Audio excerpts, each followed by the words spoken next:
Well, yesterday was a bit of a stormy day. Today is a windy day, but we're going to see some sunshine, but boy, much colder than yesterday. Right now we're at 37 degrees at O'Hare, 36 at Waukegan, 37 degrees at Joliet, so chilly temperatures everywhere we look. You expect that this time of day, but yesterday when we got up to around 70 degrees or so, today will be almost 20 degrees colder. Winds out of the west-southwest at about 10 miles an hour currently.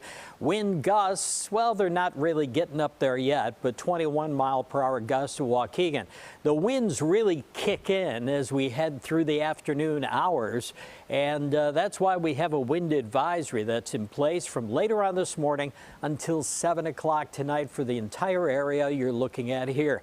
So it'll be windy. It'll be a whole lot colder around here as we look ahead to the weekend, Easter weekend. Passover starts Friday night, and then Sunday is Easter, and both days are pretty much similar. 49 degrees Saturday, 48 Sunday. A shower is possible Sunday, but just a slight chance of a shower. 7 days shows you that we have 54 today.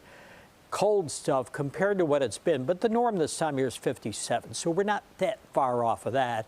54 degrees on Friday. That's when we could have a little bit of a mix in the morning, just a small chance of that with breezy conditions.